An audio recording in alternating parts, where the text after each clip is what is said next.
Usia mulai berhenti, amal jariah terus mengalir walau sudah mati.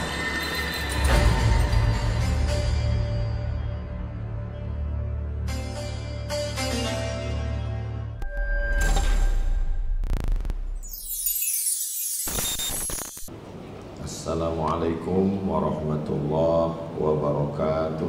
Waalaikumsalam warahmatullahi wabarakatuh.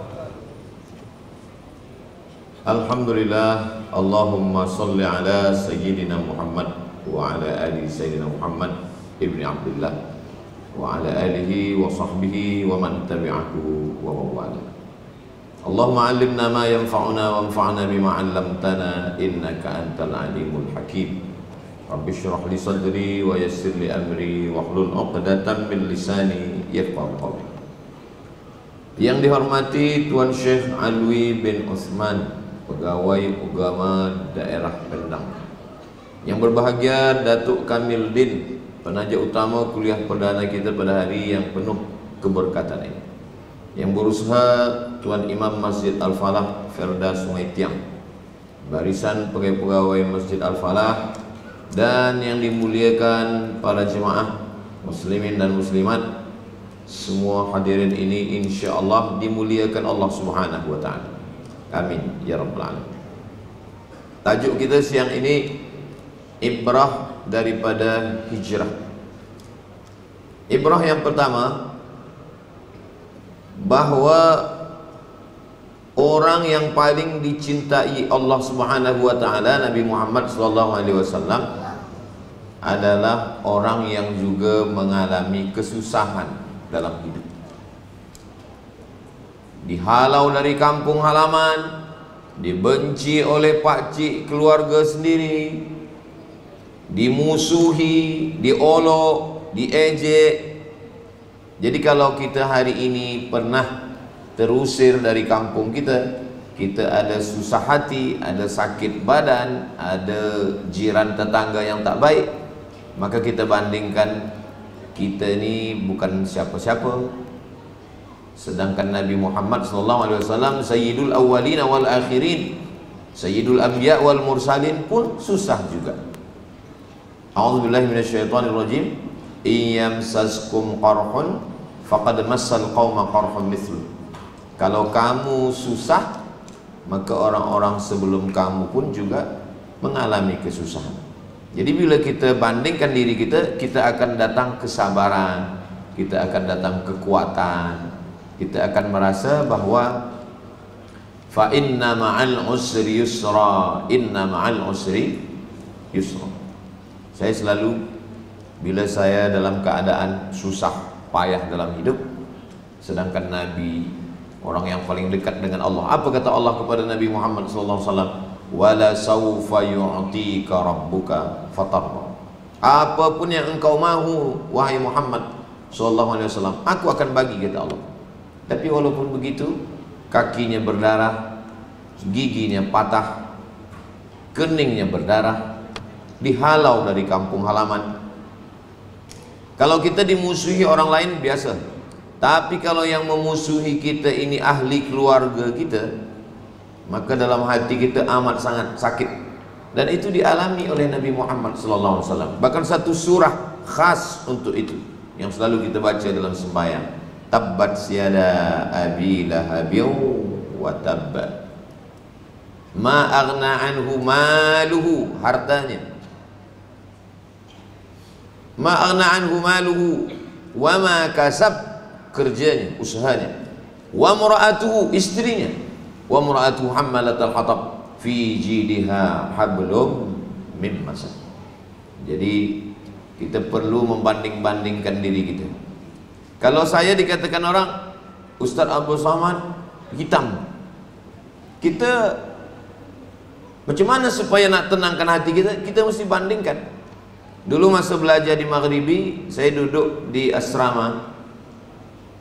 Asrama tu ada dua, bahagian kanan, bahagian kiri. Bahagian kanan ni orang Arab, orang daripada Uzbekistan, Kazakhstan, Kyrgyzstan.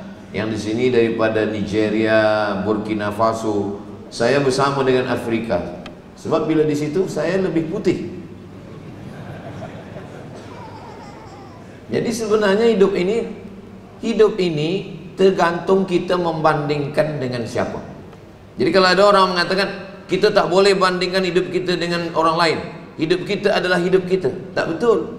Sebab Allah Ta'ala dalam Al-Quran bercerita tentang Nabi Musa, bercerita tentang Nabi Isa, bercerita tentang Nabi Ibrahim, bercerita tentang Nabi Nuh, bercerita tentang Nabi Yusuf, bercerita tentang Nabi Muhammad SAW. Tujuannya untuk apa? Supaya kita bandingkan diri kita. Kita ni tak ada apa-apa iman kita dibandingkan dengan mereka. Tapi iman mereka yang kuat, yang dekat, ibadah mereka taat, tak ada maksiat pun tetap juga ada kesusahan dalam hidup. Apalah lagi kita yang sembahyang kita pun hanya 5 minit. Dalam 5 minit itu pun kadang kita lupa juga pada Allah Ta'ala. Mereka tak ada lupa, walau sekedip mata, tarfata ainin, sekedip mata tak ada lupa pada Allah Ta'ala. Tapi cuba tengok ujian Nabi-Nabi. Semua Nabi-Nabi hijrah. Nabi Musa hijrah dari Mesir ke Palestin. Nabi Ibrahim hijrah dari Babilonia itu sekarang Irak, ke Palestin. Nabi Isa dibawa oleh ibunya masa melahirkan, fantabadzat bihi makanan qasiyya, di tempat yang jauh. Dia mesti dibawa ke tempat yang jauh, sebab tempat yang dekat ni di bandaraya ni orang dah benci, menuduh ibu dia berzina dengan Joseph, maka dia mesti ke tempat yang jauh. Jadi semua nabi-nabi itu kalau kita tengok, tidak ada satu nabi pun yang tidak mengalami kesusahan. Nabi Musa alaihissalam belum lagi lahir ke atas dunia, Fir'aun sudah mencari dia. Semua budak kecil yang baru lahir sembelih lehernya. Wa auhayna ila ummi Musa, kami kirimkan ilham kepada ibu Musa, an ardi'ihi, susukan dia. Fa in khifti alaihi, kalau engkau takut nanti dia ditangkap Fir'aun, disembelih oleh Fir'aun, fa alqihi fil yammi, hanyutkan dia ke sungai Nil. La takhafi, jangan kau takut, wa la tahzani, jangan sedih, inna radduhu ilaiki, nanti kami akan balikkan dia kepada engkau, wa ja'iluhu minal mursalin, dia nanti kami jadikan seorang rasul. Budak kecil tak ada dosa. Apa dosa Nabi Ibrahim, Nabi Musa alaihissalam? Tak ada. Nabi Musa, Nabi Isa alaihissalam belum lagi lahir, bundanya Maryam pun disakiti, dizolimi orang. Selepas dia melahirkan, apa kata orang-orang Yahudi? Makana abuki mra'a sau'in, ayahmu bukan orang jahat. Wa makanat ummuki baghiya, ibumu pun juga bukan baghiya. Baghiya, maaf, perempuan yang tak baik. Ayat itu sebenarnya ada terusnya, tapi bila disebutkan tak layak dia dalam Quran. Makana abuki mra'a sau'in, ayahmu bukan orang jahat. Wa makanat ummuki baghiya, ibumu pun bukan perempuan yang baik-baik. Kalau diteruskan, kenapa engkau mengandung anak tiada suami? Tapi ayat itu tidak diteruskan kerana tidak layak. Dia adalah Tanzilal Azizir Rahim, kitab suci dari Allah Subhanahu wa ta'ala. Nabi Ibrahim alaihissalam, Nabi Ibrahim berhadapan dengan ayah kandung Azar. Wa idh qala Ibrahimu li abi Azar atattakhidhu asnaman aliha, wahai Azar, kenapa engkau menyembah berhala? Berhadapan dengan ayah kandung, berhadapan dengan masyarakat yang menyembah bintang gemintang, namanya Sabiun, berhadapan dengan masyarakat yang menyembah batu-batu, menyembah patung-patung berhala. Maka Nabi Ibrahim alaihissalam akhirnya mereka bakar, mereka hidupkan api. Selepas itu apa kata Allah Ta'ala? Ya nar, wahai api, kuni, jadilah engkau bardan, sejuk, wasalaman, dan engkau selamat, ala Ibrahim. Nabi Muhammad Sayyidina wa maulana wa syafi'ina, Sayyidina, kita sebut dia Sayyidina karena Nabi sendiri mengatakan ana sayyidu waladi Adam, saya ini adalah Sayyid, maka kita menyebut Sayyidina Muhammad. Dalam mazhab Syafi'i, beradab kepada Nabi sebelum menyebut nama dia, kita sebut Sayyidina Muhammad. Sedangkan cucu dia pun kita katakan Sayyidinal Hasan, Sayyidinal Husain, berdasarkan hadis innal Hasan wal Husain sayyida syababi ahlil jannah. Hasan dan Husain adalah pemimpin pemuda-pemuda belia di surga. Maka kita menyebut Sayyidina Al-Hasan, Sayyidina Al-Husain. Nabi Yahya disebut dalam Al-Quran Sayyidaw wa Hasura. Kalau Nabi Yahya saja disebut Sayyid, apatah lagi Sayyidina wa Maulana Muhammad sallallahu alaihi wasallam. Itulah maka dalam sembahyang, di luar sembahyang, Allahumma salli ala Sayyidina Muhammad wa ala ali Sayyidina Muhammad. Dalam mazhab Syafi'i mustahab, dianjurkan, sebab menyebut nama orang kita tak sebut cubalah tadi yang berbahagia Datuk Kamil, yang berusaha, ada yang dihormati Tuan Syekh, ada sebutan, ada panggilan.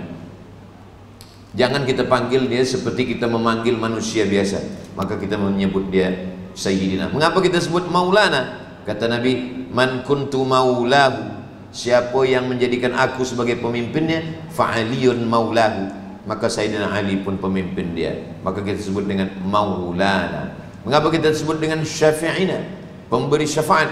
Sebab ketika semua tak ada memboleh memberi syafaat, yang diizinkan Allah, man dzalladzi yashfa'u, siapa yang diizinkan Allah membagi syafaat? Maka yang membagi syafaat adalah Sayyidina wa Maulana wa Syafi'ina Muhammad sallallahu alaihi wasallam. Sungguh pun begitu level dia yang tinggi, tapi dia tetap hidup dalam keadaan kesusahan. Jadi kalau ada orang mengatakan, saya ni dah sembahyang, saya dah puasa sunat, saya dah iktikaf di masjid, saya dah bertaubat, saya dah bersedekah, kenapa hidup saya susah? Kenapa ada orang yang tak sembahyang, tak puasa, tak ke masjid, tak berzikir, tak bertaubat, minum khamar, guna sabu, pakai dadah, kenapa hidup dia senang? Cuba kita tengok Nabi Muhammad, rumah dia kecil. Cubalah tengok bilik Nabi di Masjid Nabawi, itulah rumah Nabi bersama Sayyidatuna Aisyah. Lalu kemudian tempat tidur dia, pelepah kurma, jaga daripada tidur, berbekas ada di belakang dia. Lalu kemudian Sayyidina Abu Bakar Siddiq, Umar bin Khattab membagikan dia tilam. Kata dia, aku tak layak untuk berada di atas ini. Lalu kemudian bagaimana Nabi SAW dalam keadaan susah. Jadi kalau ada orang mengatakan bila ada orang susah, maknanya dia terlaknat. Bila ada orang senang, maknanya dia dapat rahmat. Jadi kalau begitu cara kita berfikir, berarti Abu Jahal, Abu Lahab dapat rahmat lah. Berarti Nabi-Nabi tak dapat rahmat. Maka sesungguhnya rahmat itu adalah ketika hati kita ingat kepada Allah Subhanahu wa ta'ala, ketika mulut kita berzikir menyebut Allah Subhanahu wa ta'ala, ketika apapun yang datang kita rasa dekat dengan Allah Subhanahu wa ta'ala. Itu ibrah yang pertama tentang hijrah Nabi Muhammad sallallahu alaihi wasallam. Sebab dia hijrah itu sebab kesusahan. Kalau dia tak susah, dia tak akan pindah. Dia tetap berada di kota Makkah Al-Mukarramah, lalu kemudian dia pindah. Ibrah yang kedua adalah bahwa hijrah itu bukan setakat keluar daripada rumah, baca doa musafir, bismillahi tawakkaltu 'alallah la haula wala quwata illa billah. Bukan begitu. Hijrah itu adalah dia ada strategik. Itu boleh kita ambil pelajaran daripada hijrah. Macam mana Nabi Muhammad SAW hijrah? Ada yang tempat dia nanti transit, dia tidak terus saja berjalan. Sebab dia bila terus berjalan nanti dia ditangkap oleh kafir musyrik. Dia berhenti dulu 3 malam. Dia bertolak dari kota Makkah itu hari Khamis, malam Jumat, malam Sabtu, malam Ahad, 3 malam. Dia tunggu dulu tenang, tengok dulu 3 malam. Selepas 3 malam baru bertolak. Lalu kemudian ada yang menemani dia. Siapa nanti yang akan mengawani dia selama di Jabal Sur? Selama di Jabal Sur itu ada satu sahabat yang setia. Itulah dia Sayyidina Abu Bakar Siddiq. Diabadikan cerita ini dalam Al-Quran. Idhuma fil ghari, ketika mereka berdua di dalam gua. Idh yaqulu li sahibihi, ketika dia berkata kepada sahabatnya, la tahzan. La tahzan ni jadi buku ditulis oleh Syekh Dr. Aid Al-Qarni, judulnya La Tahzan, dan be sad. Jangan kau sedih, jangan kau takut, jangan kau cemas. Innallaha ma'ana, Allah bersama dengan kita. Tapi bila dia pergi nanti, orang kafir musyrik akan masuk ke dalam bilik dia. Siapa pula yang menggantikan dia di tempat tidur? Yang menggantikan dia adalah Sayyidina Ali karramallahu wajhah. Sayyidina Ali, ayah Sayyidina Ali namanya Abu Talib, ayah Nabi Muhammad namanya Abdullah. Abdul Muttalib dengan Abdullah adik-beradik, yang selalunya masyhurnya ada 5: Abdullah, Abu Talib, Hamzah, Abbas. Abdullah, Abu Talib, Hamzah, Abbas. Hamzah adalah Sayyidus Syuhada. Abbas bersama-sama dengan Nabi Muhammad SAW, ayah daripada Abdullah bin Abbas. Mereka semuanya 10 adik-beradik lelaki. Bernazarlah Abdullah, bernazarlah Abdul Muttalib, kalau nanti anak saya 10, saya akan sembelih 1. Lalu kemudian ketika dia adakan Qur'ah, maka nama yang keluar itu adalah nama Abdullah, ayah daripada Nabi Muhammad SAW.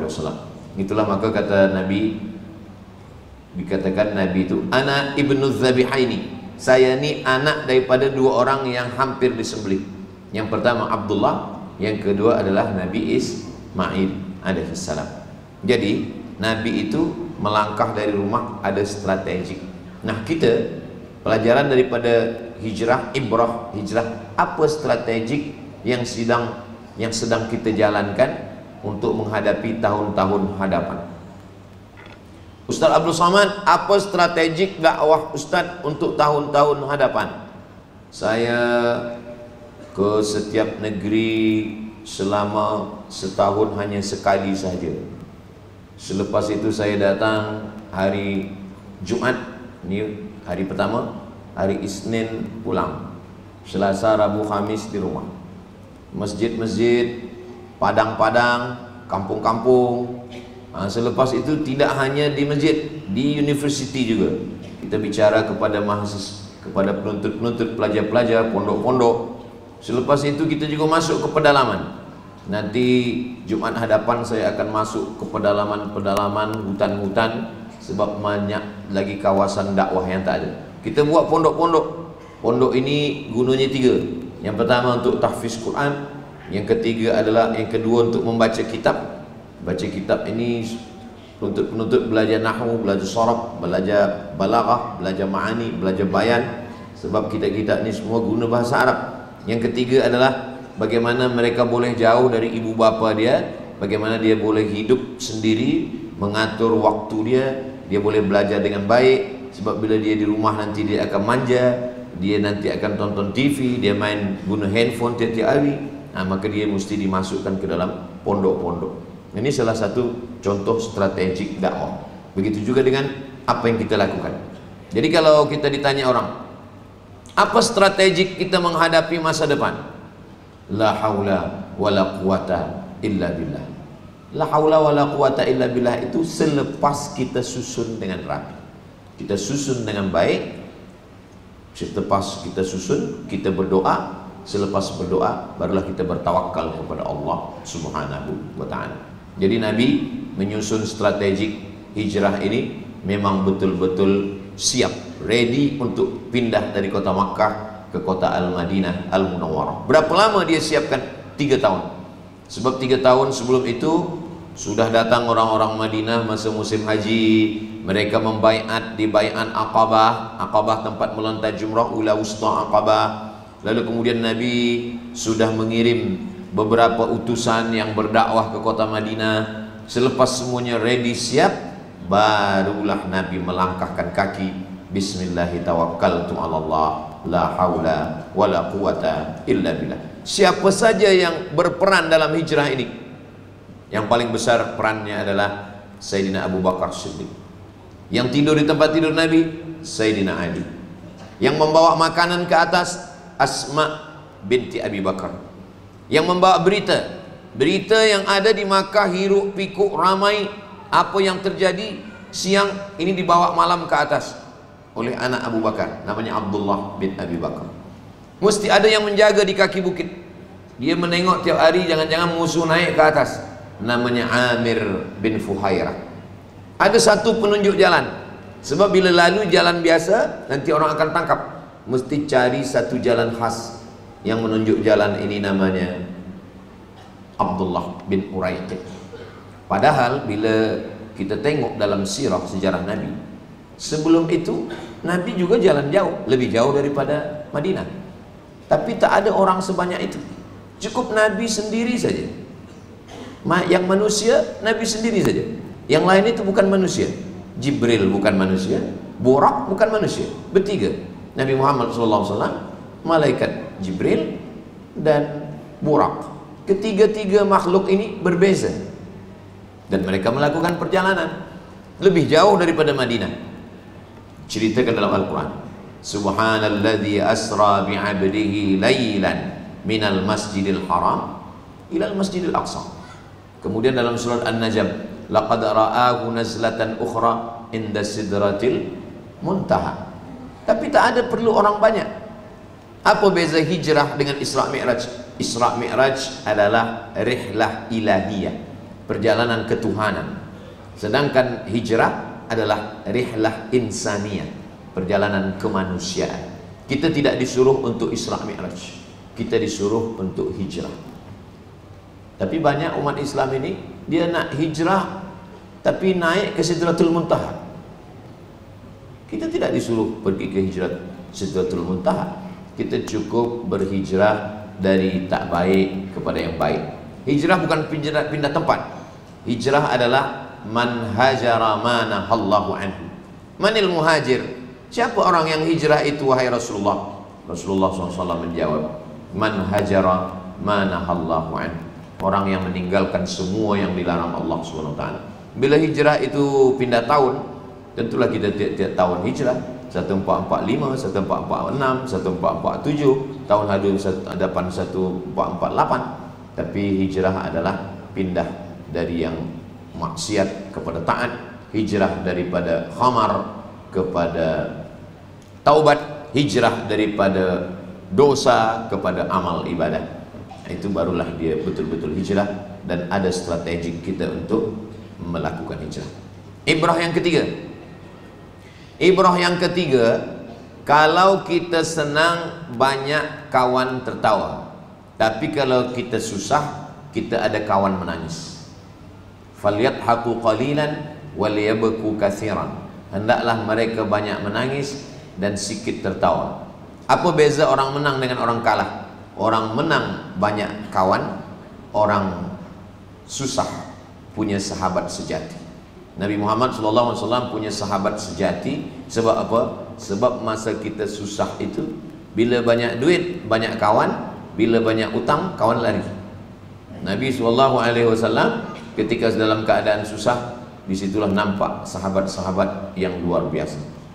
Jadi ada seorang ayah, dia bagi tahu anaknya, dia potong kambing. Selepas potong kambing dia bersihkan, selepas bersih dia panggang. Masa dia manggang kambing, anak dia bertanya, untuk apa ni ayah? Nanti malam kita jemput jiran, kawan, sahabat-sahabat. Pergi engkau panggil mereka, panggil jemput, bagi tahu mereka bahwa tolong datang ke rumah kami kebakaran. Dah nampak asap dari jauh.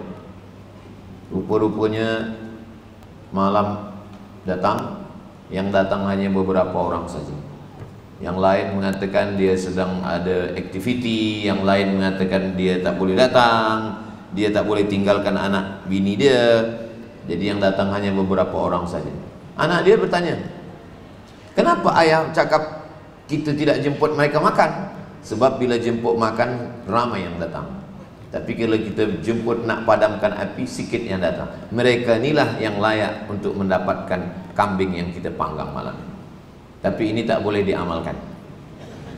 Jangan nanti nak jemput kenduri, datang ke rumah ada kebakaran, kambing terbakar. Sebenarnya dia tidak bohong, dia tidak berdusta. Memang ada kebakaran, memang ada yang terbakar daging kambing. Jadi kalau kita susah, Disitulah baru nampak. Makanya bila Allah bagi kelapangan kita, kesenangan kita, rezeki agak dilebihkan sikit, ada kekuasaan dititipkan Allah, maka ingatlah kawan-kawan masa susah dulu. Sebab mereka ini ikhlas menolong kita, mukhlishina lahuddin, lillahi ta'ala. Di hijrah itulah nampak banyak kawan sahabat Nabi Muhammad SAW. Tapi manakala hijrah, itu hanya manusia pilihan-pilihan saja.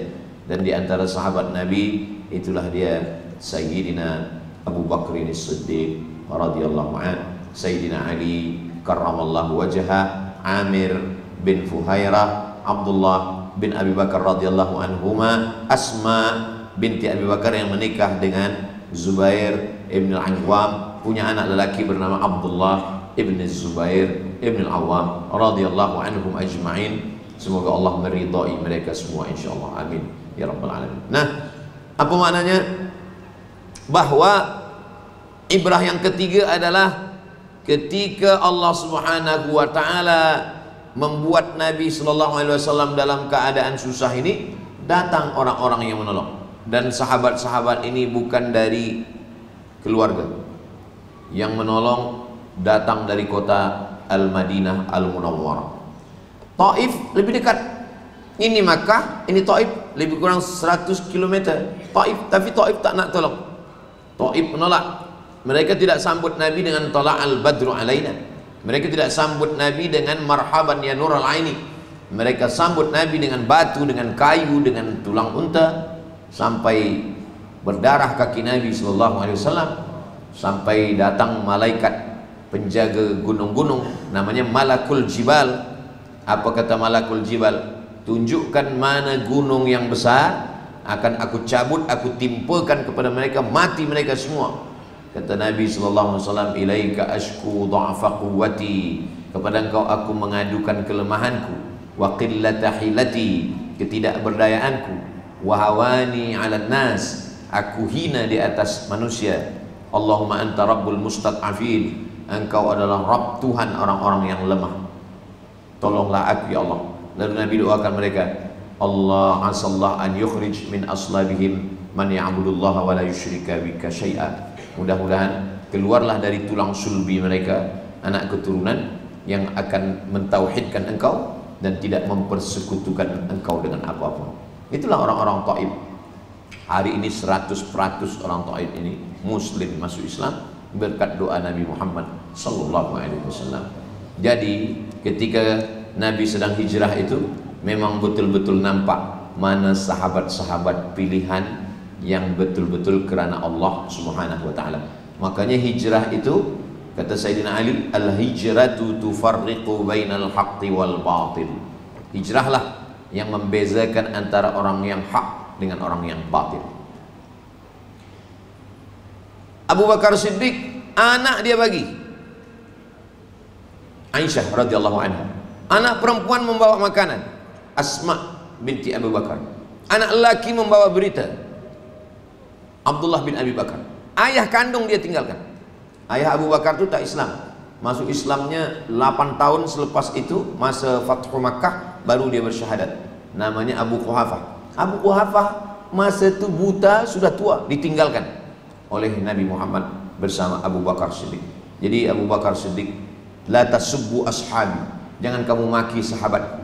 Lau anfaqa ahadukum mithla Uhudin zahaban, seandainya ada di antara kamu yang bersedekah emas sebesar bukit Uhud, itu tak sampai setengah tapak tangan Abu Bakar Siddiq.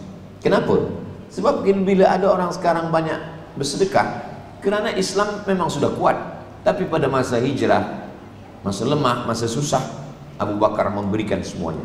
Anak lelaki, anak perempuan, hartanya. Anak perempuan yang membagi makanan itu Asma. Asma itu mengambil kain, memasukkan batu ke dalam kain. Batu dimasukkan ke dalam kain. Semasa ayah Abu Bakar itu bertanya, nama ayahnya Abu Quhafah. Kata Abu Quhafah, habislah emas Abu Bakar itu semua dibawa oleh Muhammad sallallahu alaihi wasallam. Kata Asma, masih ada Datuk, masih ada Datuk, emas itu masih ada lagi. Kata Abu Quhafah, kalau memang ada emas tu mana dia? Lalu kemudian Asma mengambil emas tu, dia masukkan ke dalam kain, lalu dia tunjukkan ke Abu Quhafah. Abu Quhafah pun memegang batu. Abu Quhafah ni buta, dia tak menengok. Dia pegang. Oh ya, masih ada lagi. Padahal emas tu tak ada. Semua sudah dibawa semua untuk hijrah bersama Nabi Muhammad sallallahu alaihi wasallam. Jadi kalau ada orang hari ini memaki-maki Abu Bakar Siddiq, maka Allah melaknatnya. Adakah orang yang memaki Abu Bakar dan Umar? Ya, namanya doa sonamai Quraisy. Doa sonamai. Sonamai, dua berhala Quraisy. Mereka melaknat setiap subuh. Allahumma al'an sonamai Quraisy. Ya Allah, laknatlah dua berhala Quraisy. Berhala yang pertama Abu Bakar, berhala yang kedua Umar. Itulah mengapa kita di mimbar-mimbar biasanya ditulis Abu Bakar, Umar, Utsman, Ali. Di dinding-dinding ditulis. Cuba tengok dinding Masjid Hagia Sophia, masjid yang dirubah dari Konstantinopel menjadi Istanbul, Turki oleh Muhammad Al-Fatih, dituliskan besar-besar di atas Abu Bakar, Umar, Utsman, Ali, bahwa keempat ini adalah Khulafa' Rasyidin. Dan kita pada sembahyang tarawih pula, setiap 4 rakaat kita sebut Al-Khalifatul Awwal Sayyiduna Abu Bakrin As-Siddiq. Jamaah pun menjawab radhiyallahu anhu. Berpernah lagi bila Ustaz Abdul Somad dijemput, mari kita dengarkan tazkirah oleh Ustaz Abdul Somad. Lalu semua jamaah menyambut radhiyallahu anhu.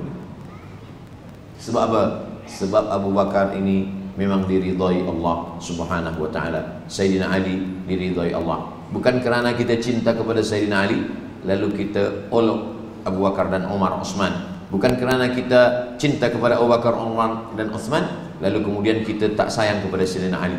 Semua sahabat-sahabat Nabi. Makanya kita selepas menyebut nama Muhammad sallallahu alaihi wa ala alihi wa ashabihi, 3, kepada Nabi Muhammad, kepada keluarganya, dan kepada sahabat Nabi Muhammad sallallahu alaihi wasallam.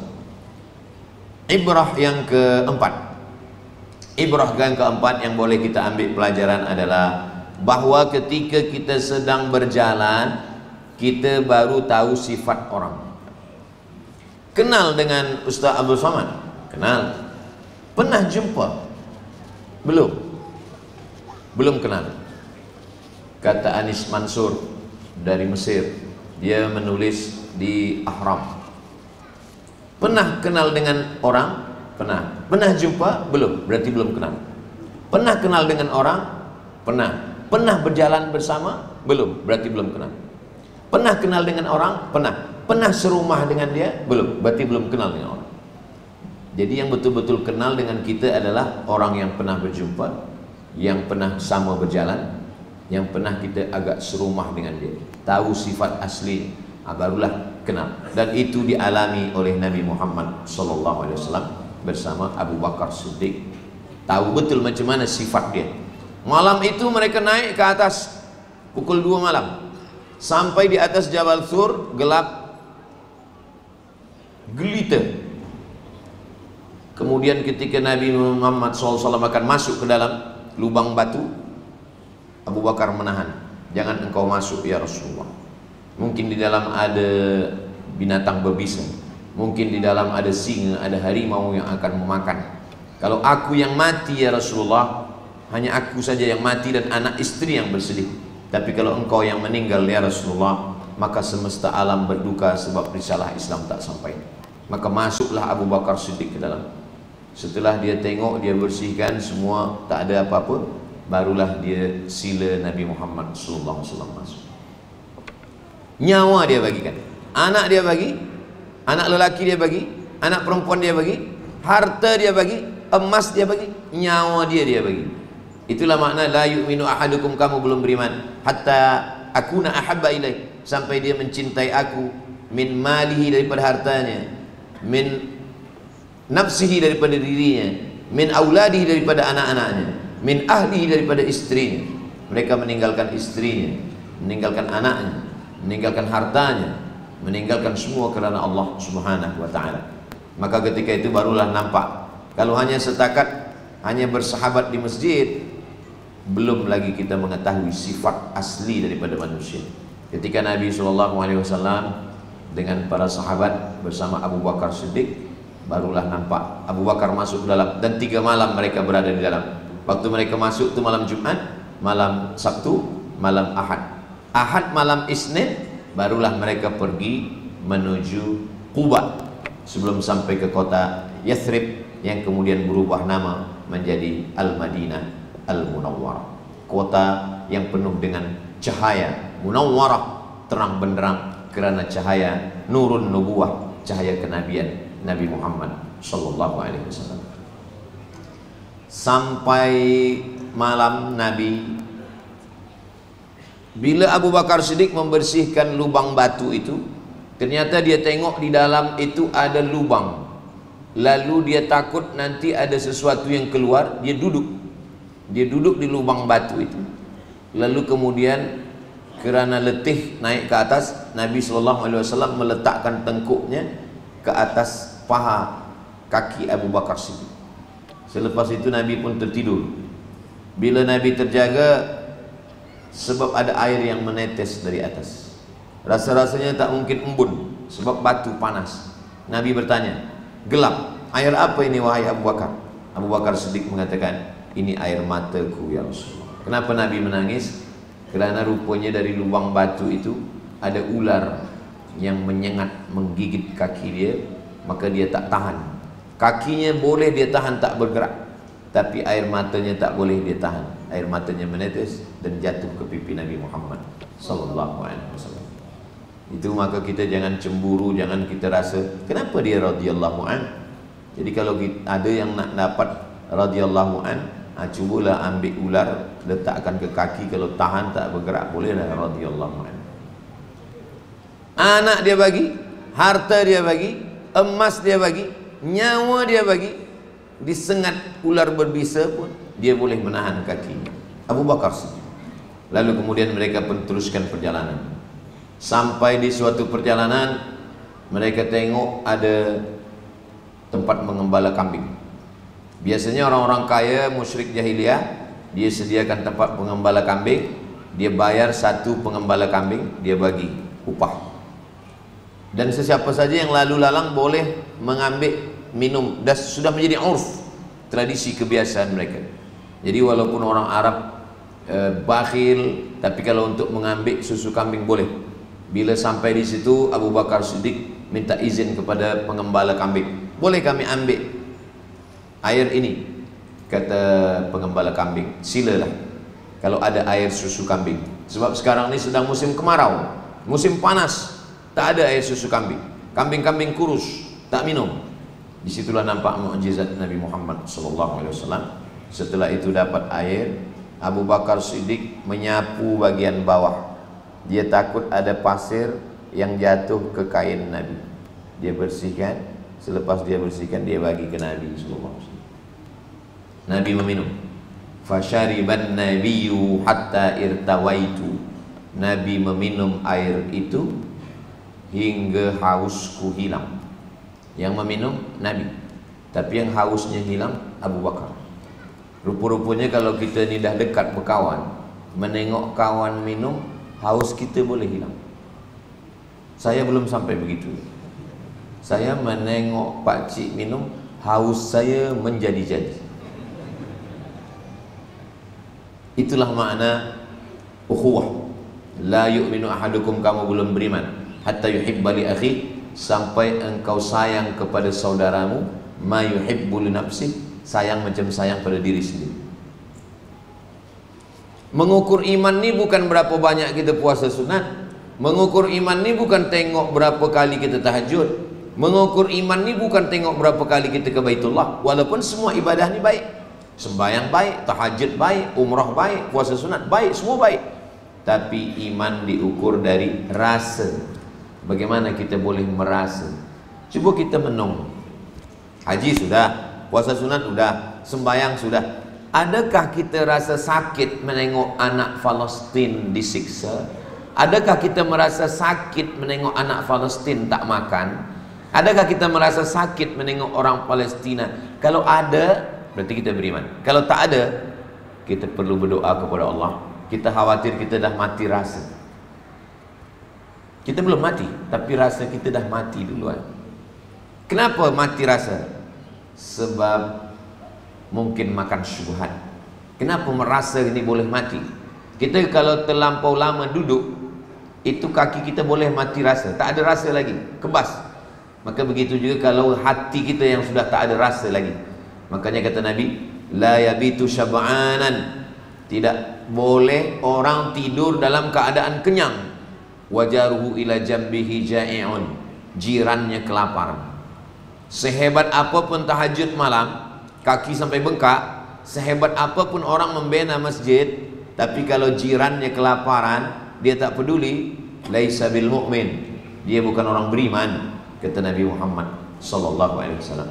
Jadi ibrah yang keempat adalah dengan hijrah itu nampak betul bagaimana kawan ini merasakan perasaan yang sama dengan kita. Sama-sama susah, sama-sama senang, sama-sama bahagia. Menengok Nabi senang, dia ikut senang.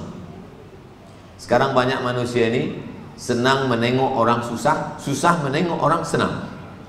Menengok kawan susah, ikut senang. Menengok orang senang, dia pula susah. Na'udzubillah. Mudah-mudahan kita termasuk orang yang ikut senang menengok kesenangan orang lain. Makanya dalam Islam ni ada namanya tahniah. Dan jadi bahasa Melayu, tahniah. Tahniah anak orang lahir, akikah. Tahniah ada walimah nikah. Tahniah ada rumah baru. Tahniah ada kereta baru. Ikut senang menengok orang lain senang. Tapi ada namanya ta'ziah. Meninggal, sakit, mati, kebakaran, rugi, ikut ta'ziah, ikut merasa susah dengan kesusahan orang lain. Ini yang keempat. Yang kelima, Nabi pun sampai ke Quba. Sampai di Quba hari Isnin. Mudah mengingat sejarah Nabi ini. Lahirnya hari Isnin, hijrahnya hari Isnin, sampainya hari Isnin, meninggal hari Isnin. Itulah mengapa dia puasa hari Isnin. Kenapa engkau puasa hari Isnin ya Rasulullah? Zaka yauma wulidtu, hari Isnin saya lahir. Wa yauma bu'ithtu, hari Isnin juga saya dibangkitkan. Wa yauma unzalu alayya, dan wahyu diturunkan kepada saya pun hari Isnin.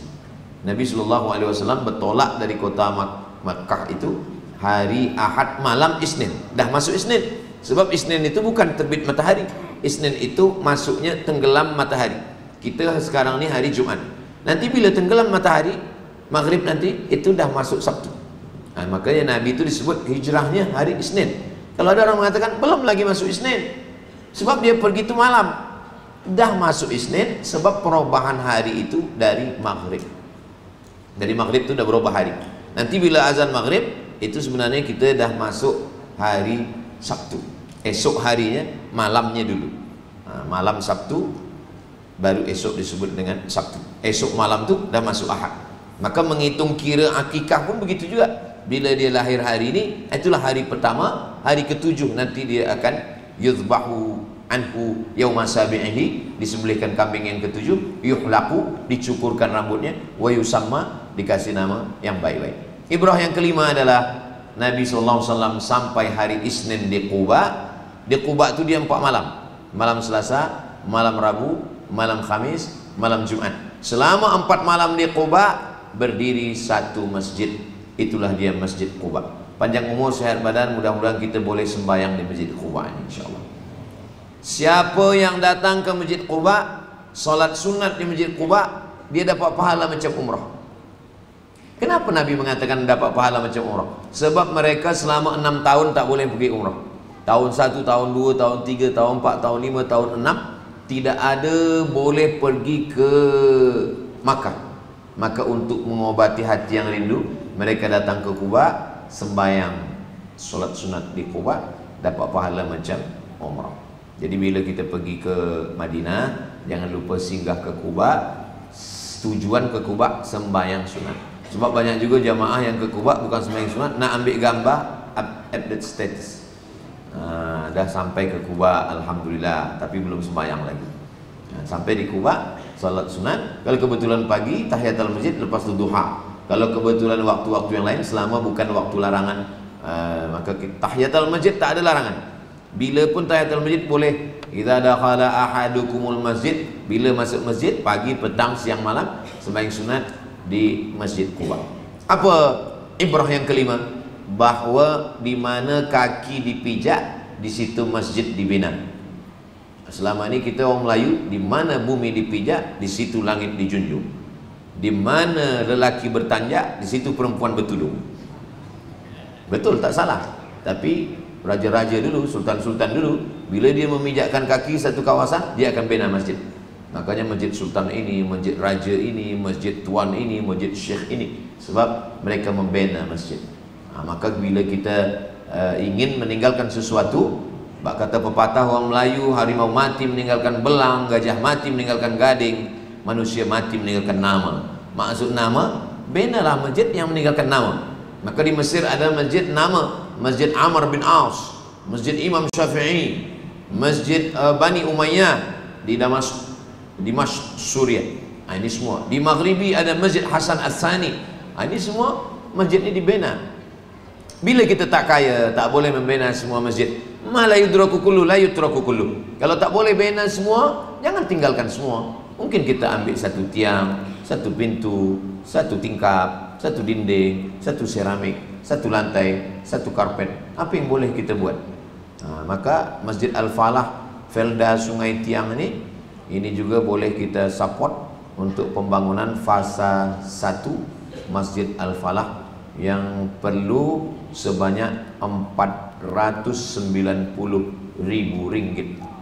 Tak boleh 490.000, ambil 90.000. Tak boleh 90.000, ambil 9.000. Mana yang boleh kita buat? La yukallifullahu nafsan illa wus'aha. Ustaz tahu 490.000 dari mana? Ada tulis di sini. 490.000. Semua tinggal. Semua bila kita mati tinggal. Rumah tinggal, kereta tinggal, harta tinggal.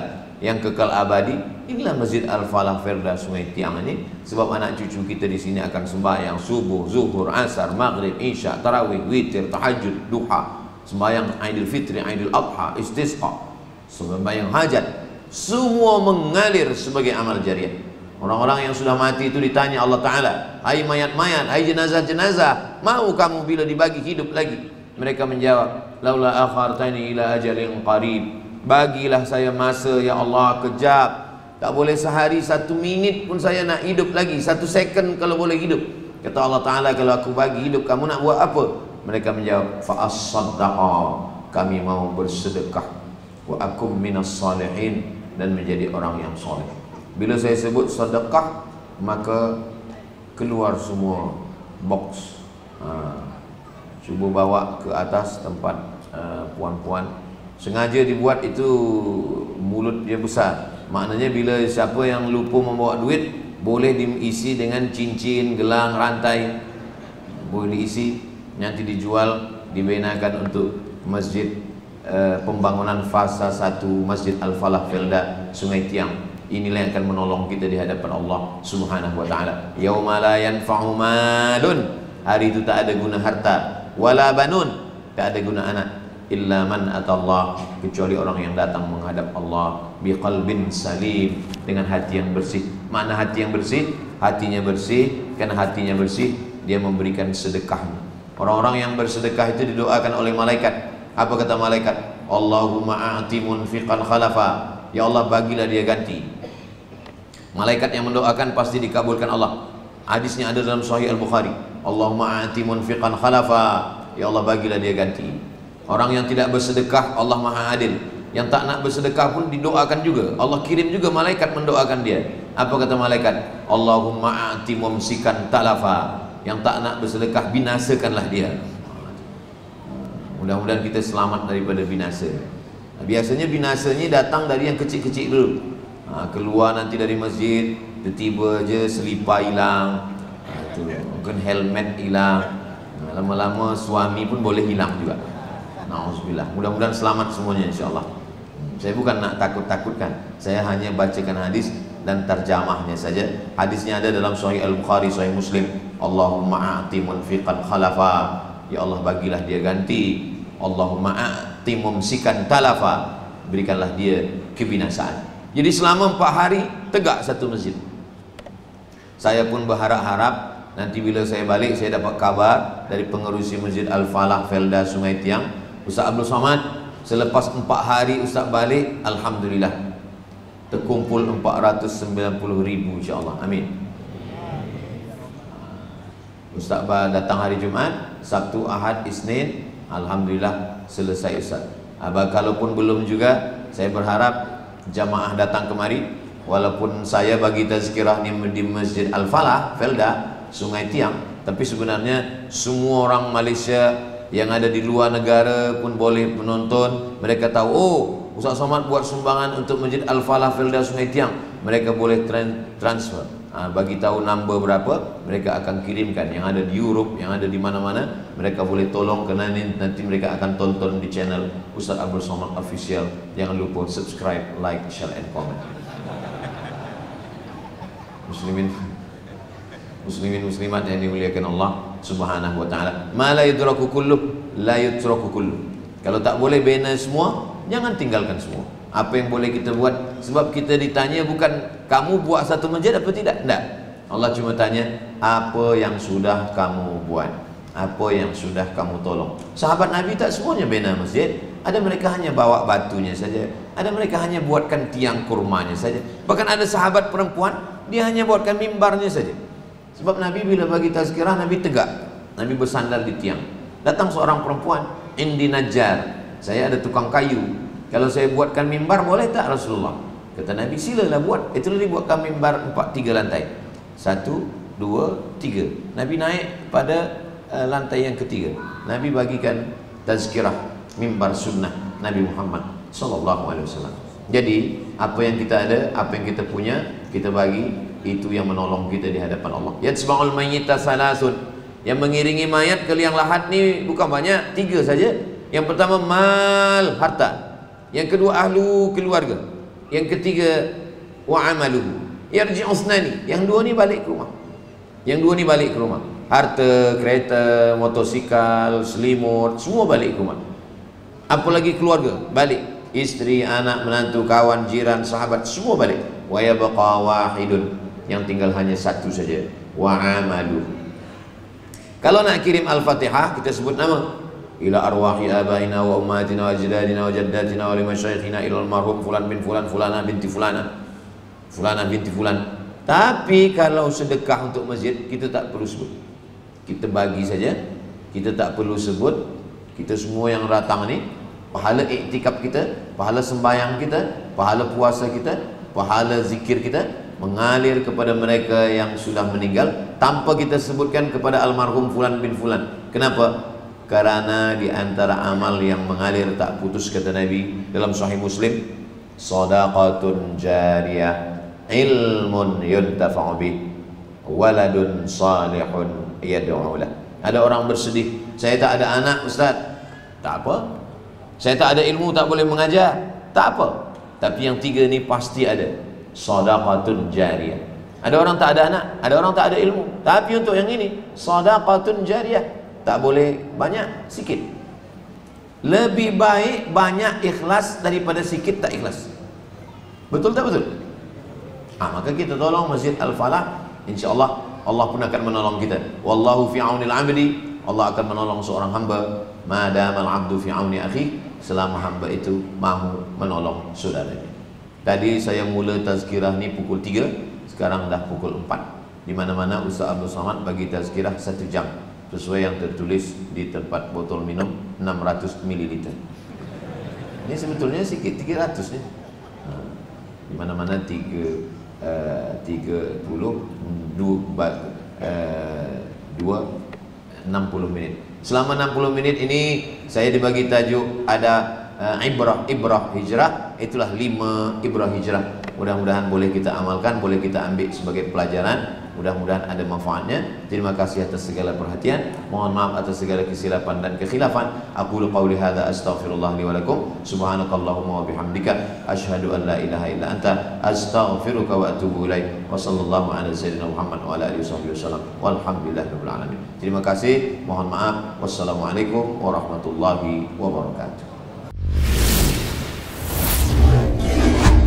Usia mulai berhenti, amal jariah terus mengalir walau sesudah mati.